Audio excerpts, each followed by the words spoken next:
कि विकसित भारत के हमारे संकल्प को गति देने के लिए भी उतना ही सहायक है। मेरे परिवारजनों, राष्ट्र निर्माण की कमान जब जनता जनार्दन संभाल लेती है तो दुनिया की कोई भी ताकत उस देश को आगे बढ़ने से नहीं रोकता। आज भारत में भी स्पष्ट दिख रहा है कि कई परिवर्तनों का नेतृत्व देश की 140 करोड़ जनता ही कर रही है। इसका एक प्रत्यक्ष उदाहरण हमने त्योहारों के इस समय में देखा। पिछले महीने मन की बात में मैंने वोकल फॉर लोकल यानी स्थानीय उत्पादों को खरीदने पर जोर दिया।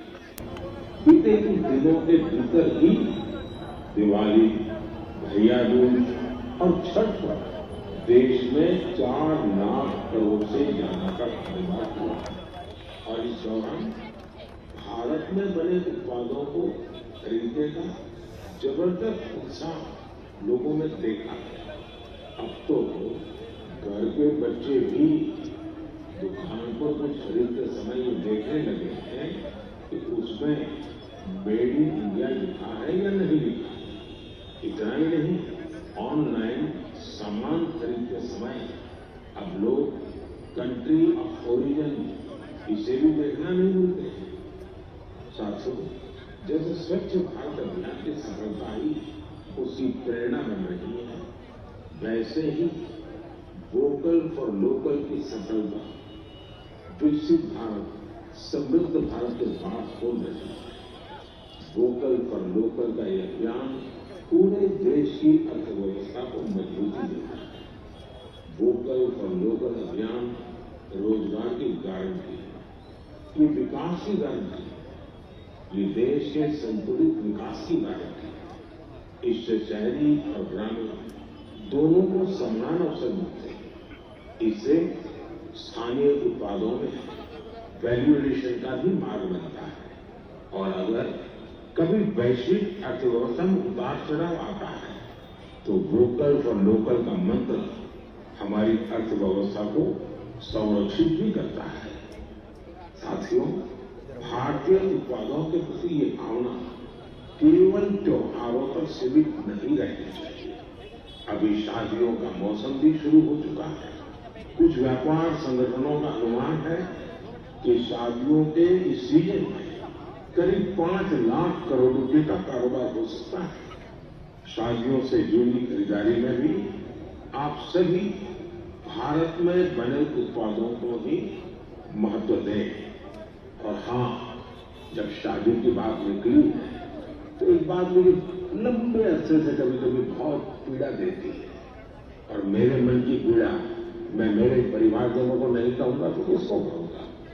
आप सोचिए, इन दिनों ये जो कुछ परिवारों में विदेशों में जाकर के शादी करने का जो एक नया ही वातावरण बनता जा रहा है, क्या ये जरूरी है? क्या भारत की मिट्टी में, भारत के लोगों के बीच अगर हम शादी ब्याह मनाएं तो देश का पैसा देश में रहेगा। देश के लोगों को आपकी शादी में कुछ न कुछ सेवा करने का अवसर मिलेगा। छोटे छोटे गरीब लोग भी अपने बच्चों को आपकी शादी की बातें बताएंगे। क्या आप वोकल फॉर लोकल के इस मिशन को विस्तार दे सकते हैं? क्यों न हम शादी ब्याह ऐसे समारोह अपने ही देश में करें? हो सकता है आपको चाहिए वैसी व्यवस्था आज नहीं होगी, लेकिन अगर हम इस प्रकार के आयोजन करेंगे तो व्यवस्थाएं भी विकसित होंगी। ये बहुत बड़े परिवारों से जुड़ा हुआ विषय है। मैं आशा करता हूं मेरी पीड़ा उन बड़े बड़े परिवारों तक जरूर पहुंचेगी। मेरे परिवारजनों, त्योहारों के इस मौसम में एक और बड़ा ट्रेंड देखने को मिला है।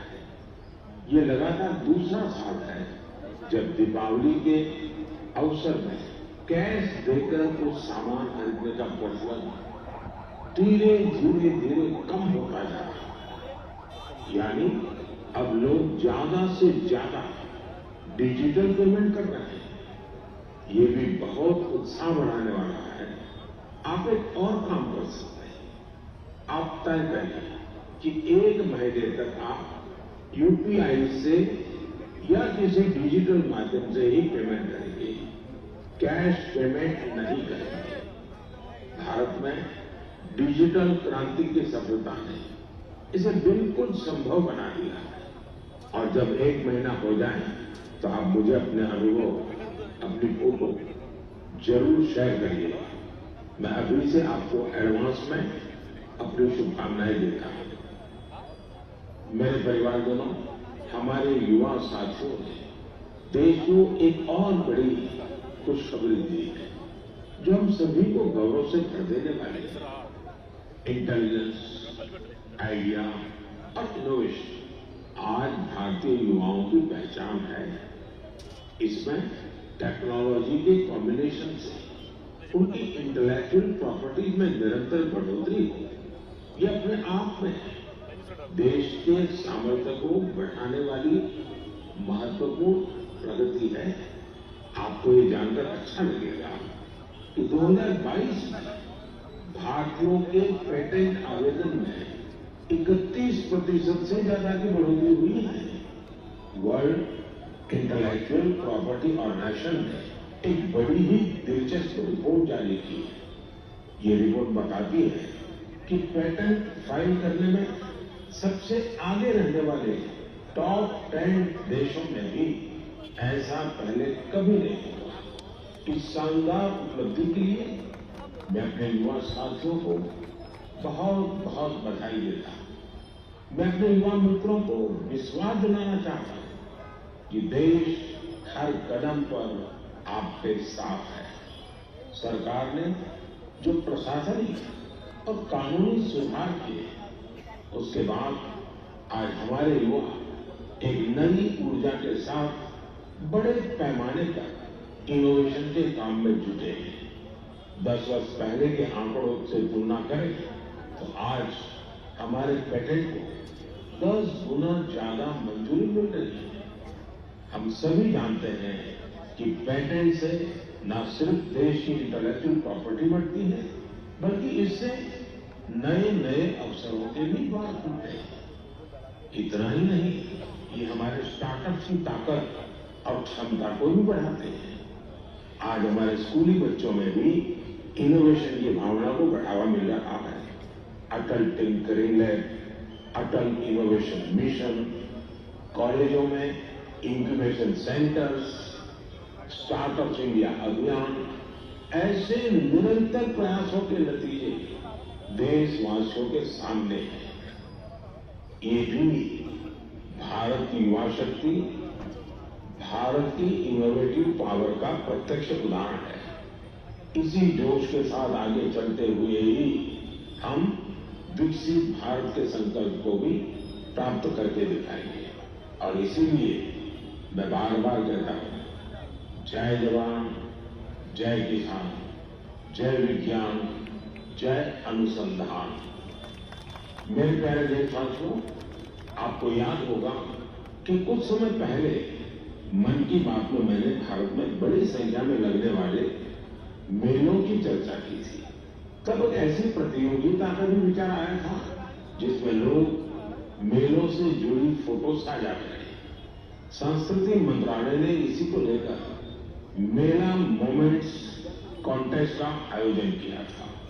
आपको ये जानकर अच्छा लगेगा कि इसमें हजारों लोगों ने हिस्सा लिया और बहुत लोगों ने पुरस्कार भी जीते। कोलकाता के रहने वाले राजेश धर जी ने चरक मेला में गुब्बारे और खिलौने बेचने वाले की अद्भुत फोटो के लिए पुरस्कार जीता। ये मेला ग्रामीण बंगाल में काफी लोकप्रिय है। वाराणसी की होली को शोकेस करने के लिए अनुपम सिंह जी को मेला पोर्ट्रेट का पुरस्कार मिला। अरुण कुमार नलीमेला जी कुलसाई दशहरा से जुड़ा एक आकर्षक पहलू को दिखाने के लिए पुरस्कृत किए गए।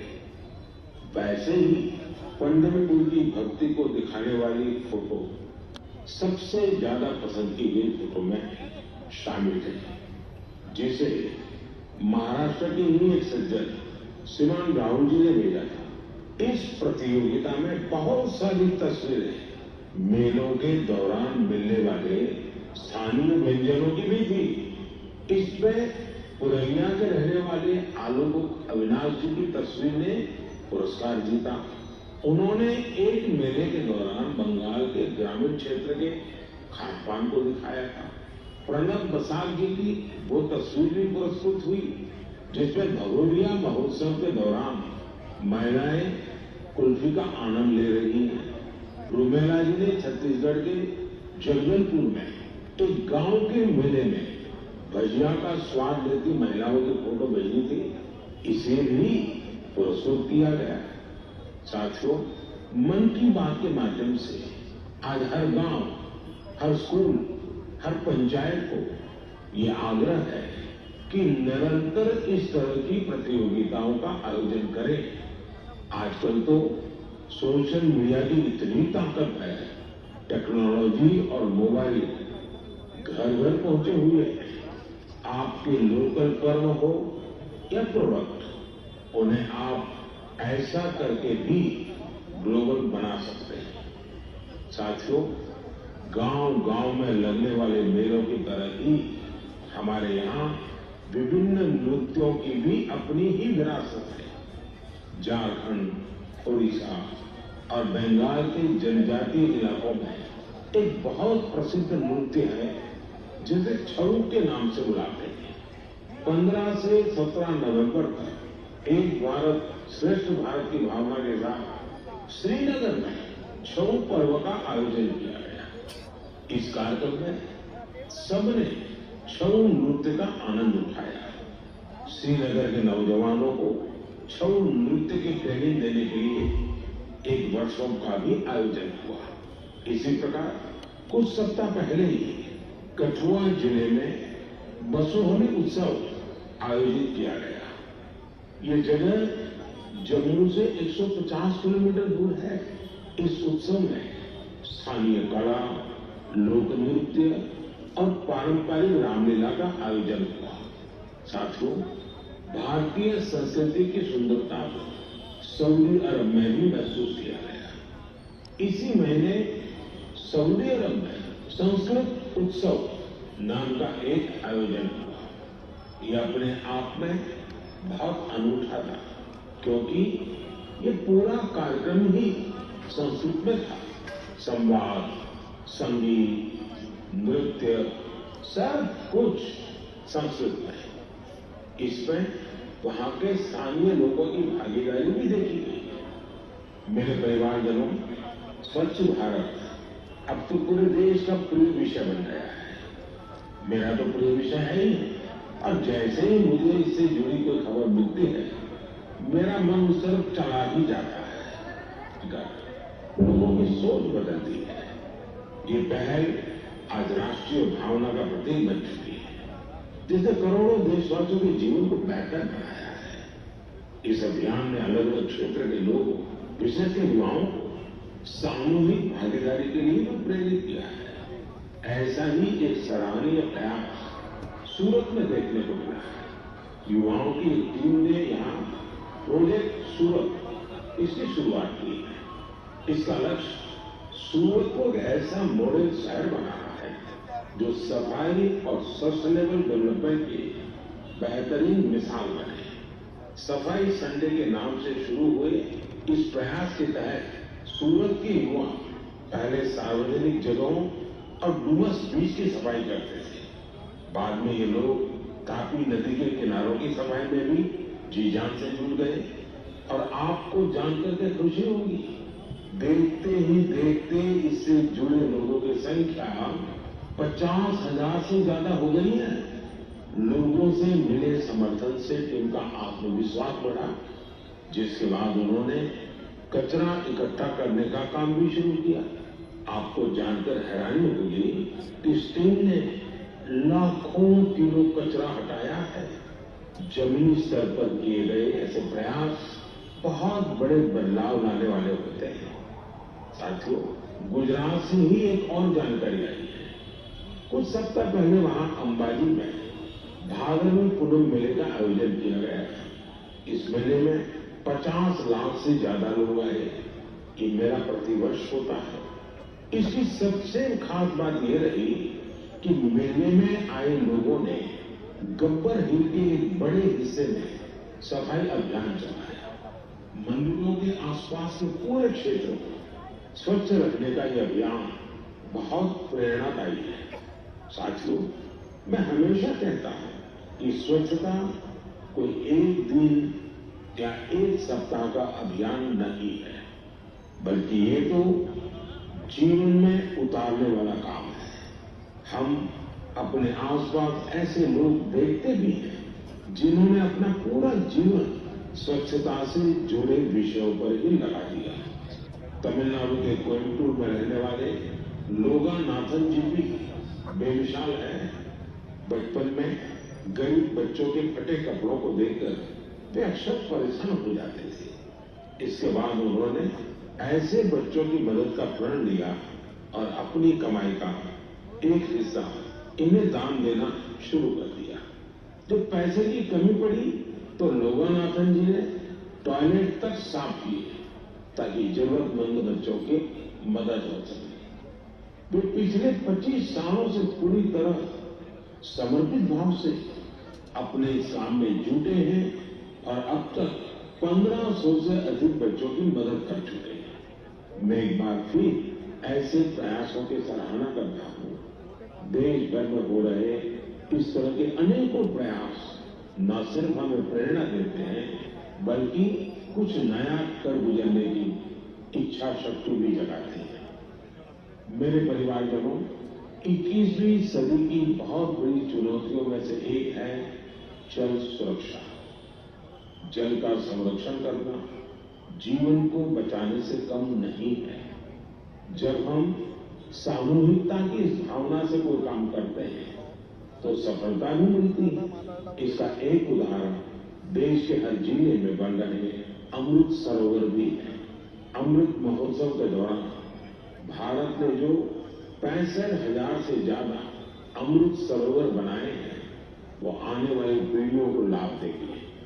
अब हमारा ये भी दायित्व है कि जहां जहां अमृत सरोवर बने हैं, उनकी निरंतर देखभाल हो, वो जल संरक्षण के प्रमुख स्रोत बने रहे। साथियों, जल संरक्षण की ऐसी ही चर्चाओं के बीच मुझे गुजरात के अमरेली में हुए जल उत्सव का भी पता चला। गुजरात में 12 मास बहने वाली नदियों का भी अभाव है, इसलिए लोगों को ज्यादातर बारिश के पानी पर ही निर्भर रहना पड़ता है।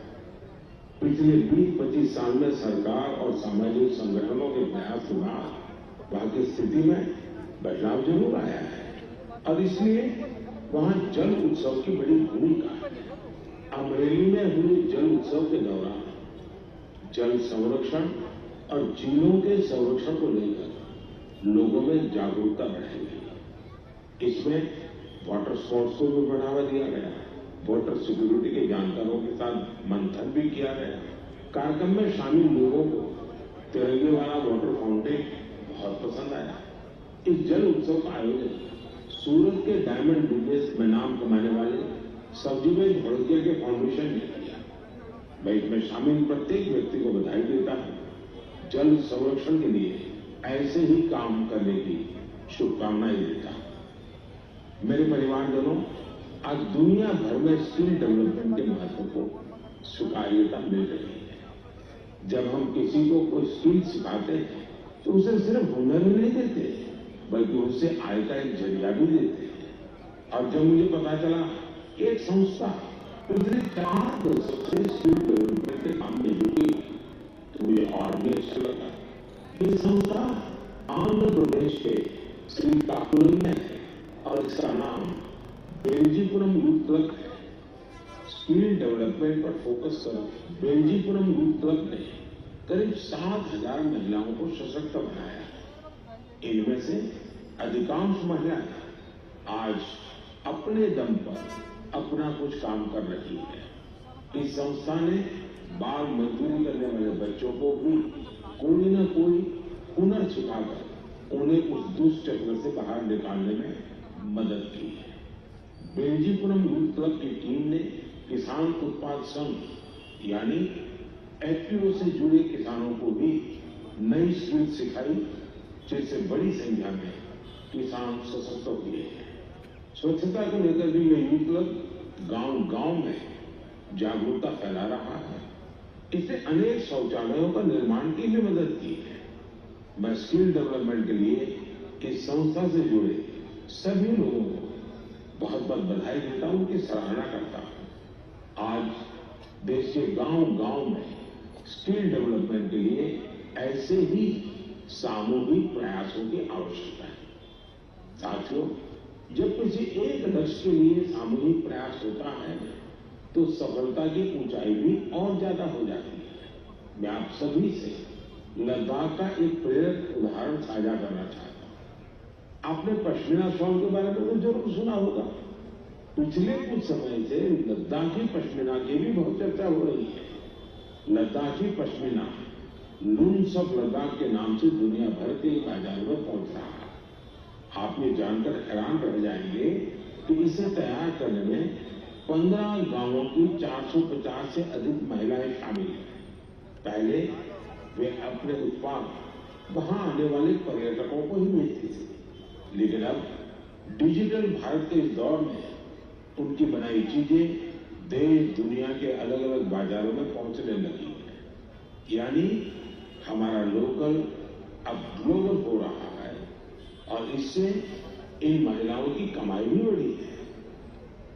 साथियों, नारी शक्ति की ऐसी सफलताएं देश के कोने कोने में मौजूद है। जरूरत है ऐसी बातों को ज्यादा से ज्यादा सामने लाने की, और ये बताने के लिए मन की बात से बेहतर और क्या होगा। तो आप भी ऐसे उदाहरणों को मेरे साथ ज्यादा से ज्यादा शेयर करें। मैं भी पूरा प्रयास करूंगा कि उन्हें आपके बीच ला सकूं। मेरे परिवारजनों, मन की बात में हम ऐसे सामूहिक प्रयासों की चर्चा करते रहे हैं जिनसे समाज में बड़े बड़े बदलाव आए हैं। मन की बात की एक और उपलब्धि ये भी है कि इसने घर घर में रेडियो को और अधिक लोकप्रिय बना दिया है। माय गॉव पर मुझे उत्तर प्रदेश में अमरोहा के राम सिंह बौद्ध जी का एक पत्र मिला है। राम सिंह जी पिछले कई दशकों से रेडियो संग्रह करने के काम में जुटे हैं। उनका कहना है कि मन की बात के बाद से उनके रेडियो म्यूजियम के प्रति लोगों की उत्सुकता और बढ़ गई है। ऐसे ही मन की बात से प्रेरित होकर अहमदाबाद के पास तीर्थ धाम प्रेरणा तीर्थ ने एक दिलचस्प प्रदर्शनी लगाई है। इसमें देश विदेश के 100 से ज्यादा एंटीक रेडियो रखे गए हैं। यहाँ मन की बात के अब तक के सारे एपिसोड को सुना जा सकता है। कई और उदाहरण हैं जिनसे पता चलता है कि कैसे लोगों ने मन की बात से प्रेरित होकर अपना खुद का काम शुरू किया। ऐसा ही एक उदाहरण कर्नाटक के चामराजनगर की वर्षा जी का है, जिन्हें मन की बात ने अपने पैरों पर खड़ा होने के लिए प्रेरित किया। इस कार्यक्रम के एक एपिसोड से प्रेरित होकर उन्होंने केले से जैविक खाद बनाने का काम शुरू किया। प्रकृति से बहुत लगाव रखने वाली वर्षा जी की ये पहल दूसरे लोगों के लिए भी रोजगार के मौके लेकर आई है। मेरे परिवारजनों, कल 27 नवंबर को कार्तिक पूर्णिमा का पर्व है। इसी दिन देव दीपावली भी मनाई जाती है और मेरा तो मन रखता है कि मैं काशी की देव दीपावली जरूर देखूं। इस बार मैं काशी तो नहीं जा पा रहा, लेकिन मन की बात के माध्यम से बनारस के लोगों को अपनी शुभकामनाएं जरूर भेज रहा हूं। इस बार भी काशी के घाटों पर लाखों दिए जलाए गए, भव्य आरती होगी, लेजर शो, लाखों की संख्या में देश विदेश से आए लोग देव दीपावली का आनंद लेंगे। साथियों, कल पूर्णिमा के दिन ही गुरु नानक देव जी का भी प्रकाश पर्व है। गुरु नानक जी के अनमोल संदेश भारत ही नहीं, दुनिया भर के लिए आज भी प्रेरक और प्रासंगिक है। ये हमें सादगी, सद्भाव और दूसरों के प्रति समर्पित होने के लिए प्रेरित करते हैं। गुरु नानक देव जी ने सेवा भावना, सेवा कार्यों की जो सीख दी, उसका पालन हमारे सिख भाई बहन पूरे विश्व में करते नजर आते हैं। मैं मन की बात के सभी श्रोताओं को गुरु नानक देव जी के प्रकाश पर्व की बहुत बहुत शुभकामनाएं देता हूं। मेरे परिवारजनों, मन की बात में इस बार मेरे साथ इतना ही। देखते ही देखते 2023 समाप्ति की तरफ बढ़ रहा है और हर बार की तरह हम आप ये भी सोच रहे हैं कि अरे इतनी जल्दी ये साल बीत गया है। लेकिन ये भी सच है कि ये साल भारत के लिए असीम उपलब्धियों वाला साल रहा है और भारत की उपलब्धियां हर भारतीय की उपलब्धि है। मुझे खुशी है कि मन की बात भारतीयों की ऐसी उपलब्धियों को सामने लाने का एक सशक्त माध्यम बना है। अगली बार देशवासियों की ढेर सारी सफलताओं पर फिर आपसे बात होगी। तब तक के लिए मुझे विदा दीजिए। बहुत बहुत धन्यवाद। नमस्कार।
बीच में मत आना, साइड।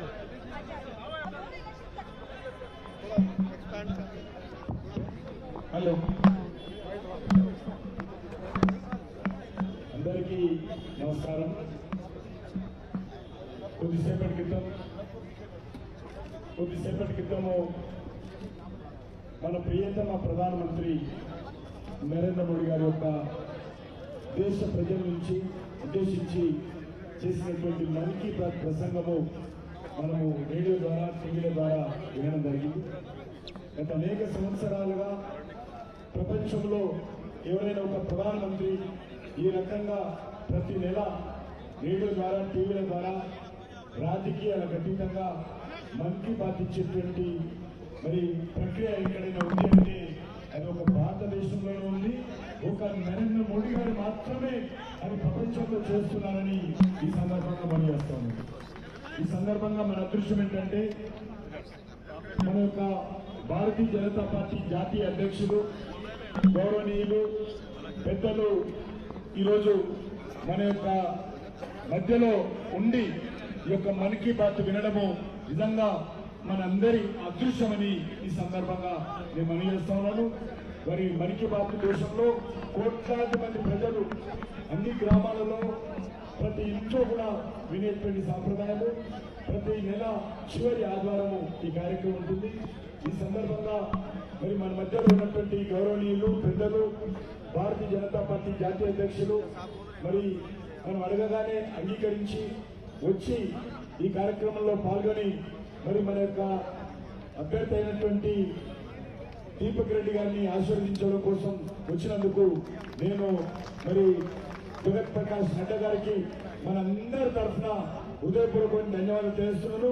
ఒకసారి మరి జగత్ ప్రకాష్ నడ్డా గారికి ధన్యవాదాలు చెప్తూ ఒకసారి చప్పట్లు కొడదామా? భారత్ మాతాకి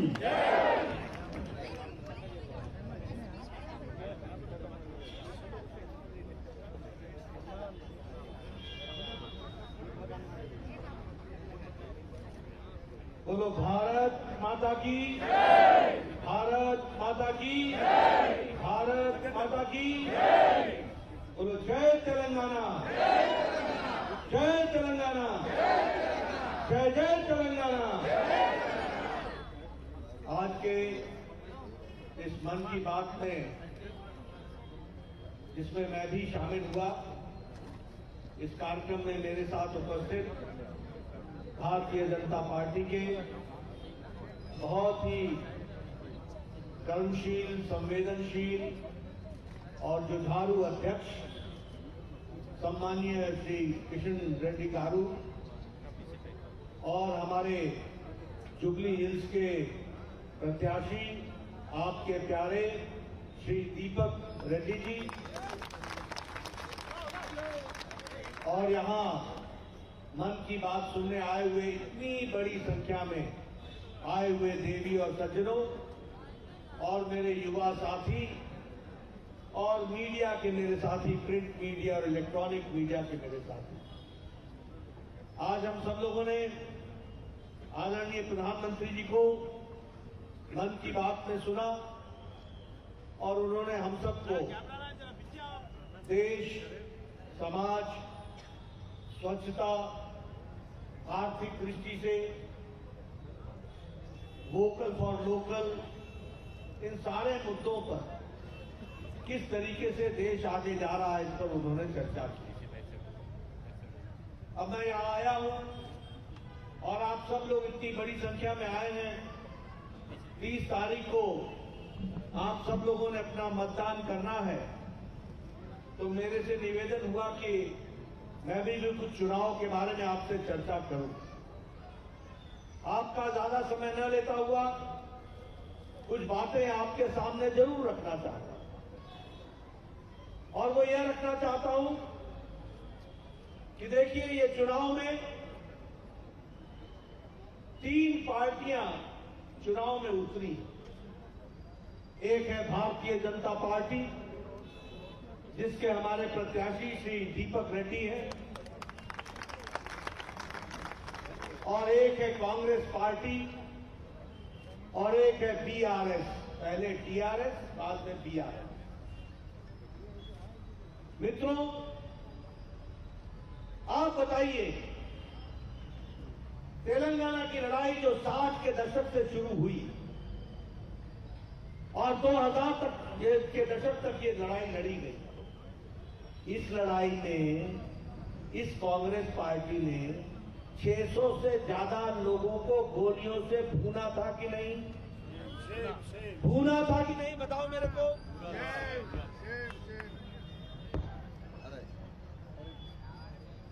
देखो, कांग्रेस वाले ऐसे होते, ऐसा षड्यंत्र।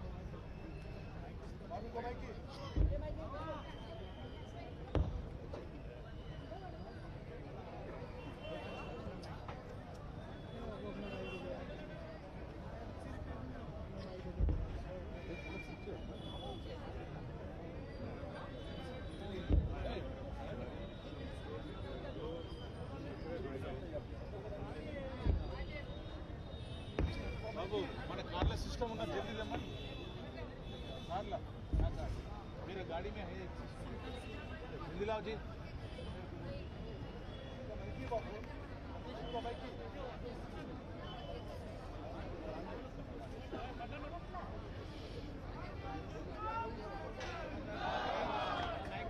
हेलो,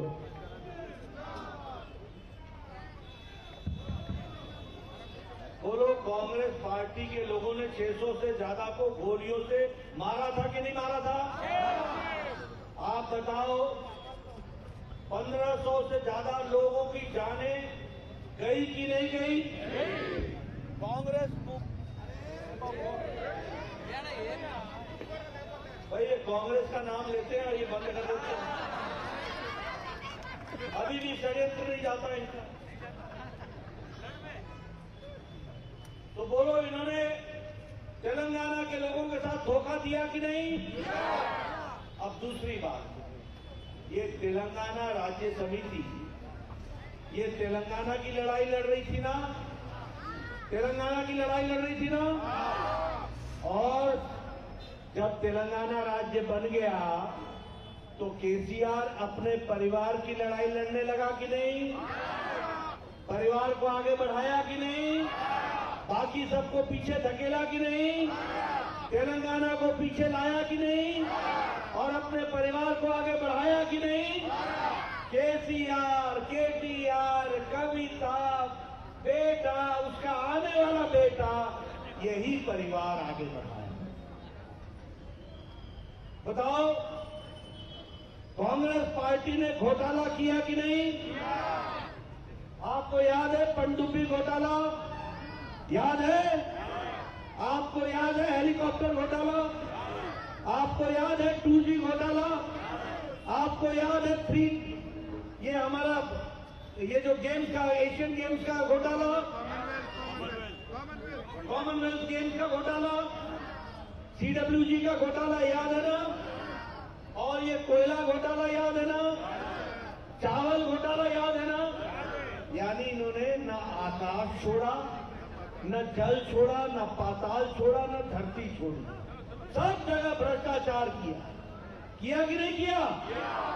अब दूसरी बात, ये केसीआर ने कालेश्वरम प्रोजेक्ट का घोटाला किया कि नहीं किया? ये ATM है कि नहीं है? ये 38,000 करोड़ रुपए का प्रोजेक्ट आज 1,20,000 करोड़ का बना कि नहीं? इसका जमीन में ब्रिज धंस गया कि नहीं? धंस गया कि नहीं? ये धरनी पोर्टल में गरीब लोगों का जमीन हर रहे हैं कि नहीं? इनके एक MLA ने लैंड स्कैम किया कि नहीं? इनके एक MLA ने ये जो जमीन का घोटाला किया कि नहीं? गरीब लोगों की जमीन छीनी कि नहीं छीनी? और अमीर लोगों को बड़े दाम पर बेचा कि नहीं बेचा? ये दोनों ही पार्टियां एक ही सिक्के के दो पहलू हैं। They are the two sides of the same coin. दोनों ही भ्रष्टाचारी हैं। मैं ठीक बोल रहा हूं क्या? मैं पीछे से आवाज सुनना चाहता हूं। मैं ठीक बोल रहा हूं क्या? हाथ उठा के बोलिए, मैं ठीक बोल रहा हूं? आप बताइए, ये प्रधानमंत्री आवास योजना में प्रधानमंत्री जी ने 20 लाख घर देने का तय किया था। आप बताओ, ये केसीआर ने लोगों को गुमराह करके प्रधानमंत्री आवास योजना की स्कीम रोकी कि नहीं रोकी? और 2 BHK की स्कीम चलाई कि नहीं चलाई? बताओ, किसी को घर मिला क्या? नहीं, मैं पीछे से सुनना चाहता हूं, मिला घर क्या?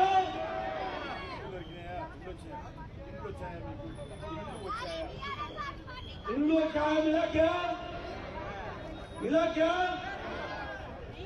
मित्रों, ये समझो कि ये घोटाले पे घोटाला, घोटाले पे घोटाला ये करने वाली सरकार है। आप बताइए, इनके सारे MLA भ्रष्टाचारी हैं कि नहीं है? हैं कि नहीं है? इनकी छुट्टी करनी है कि नहीं करनी है?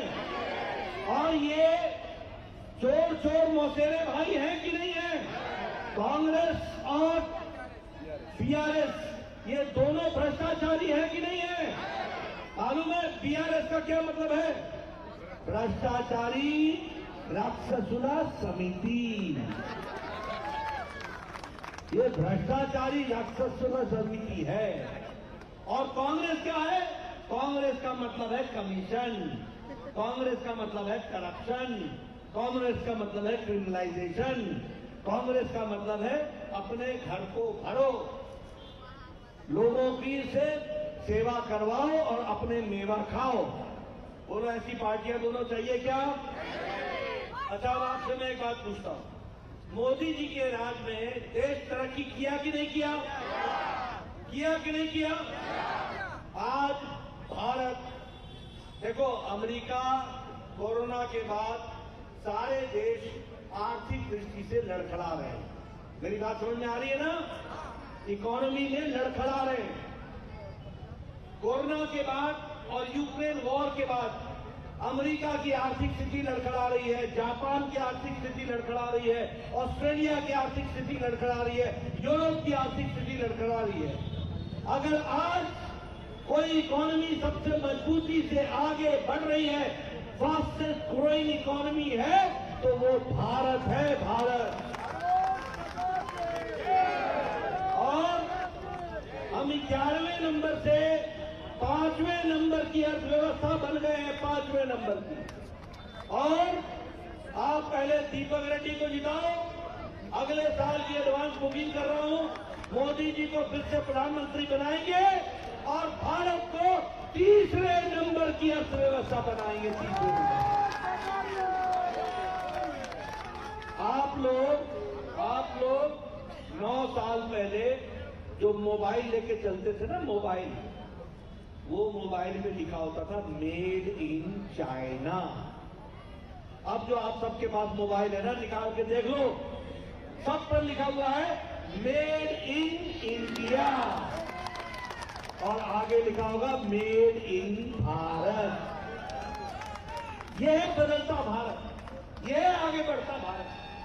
आज इस्पात में, स्टील में हम नंबर 2 पर खड़े हैं।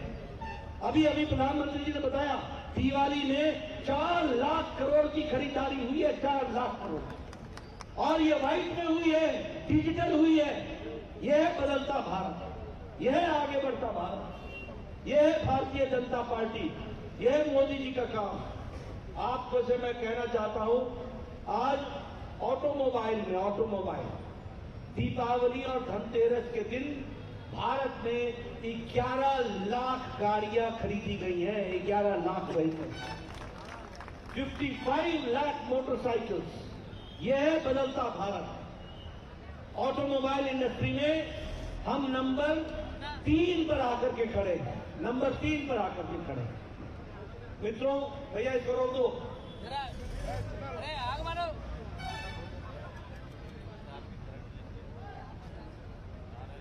अब आप बताओ, प्रधानमंत्री गरीब कल्याण अन्न योजना में 5 किलो गेहूं या 5 किलो दाल, 1 किलो दाल और 5 किलो चावल मिल रहा है कि नहीं मिल रहा है?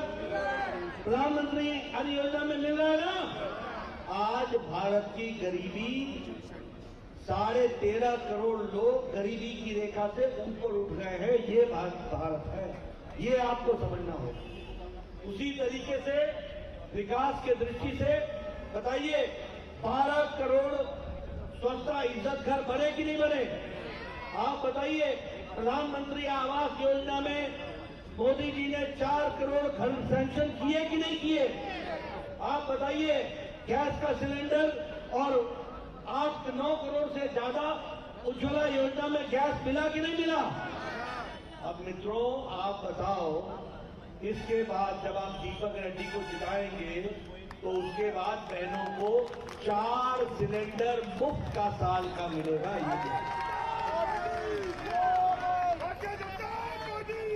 और उसी तरीके से पैडी पर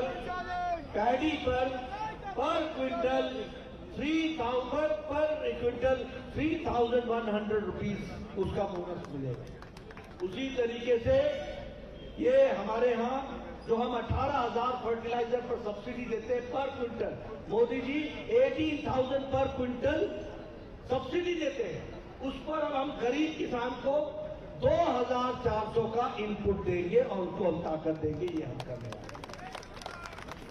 उसी तरीके से हमारी बहनें जो कॉलेज में पहुंचेगी 12वीं के ऊपर, उनको हम लैपटॉप देंगे, उनको विकास के लिए आगे बढ़ाएंगे। तो बताइए आप बताइए, एक तरफ भ्रष्टाचारी पार्टी कांग्रेस, एक तरफ भ्रष्टाचारी पार्टी बीआरएस, एक तरफ कांग्रेस के नेता और एक तरफ बीआरएस के नेता, सब भ्रष्टाचार कर रहे हैं कि नहीं कर रहे हैं? इनको छुट्टी करनी कि नहीं करनी? और मोदी जी का काम यहां तक पहुंचाना है कि नहीं पहुंचाना है? आगे बढ़ाना है कि नहीं बढ़ाना है?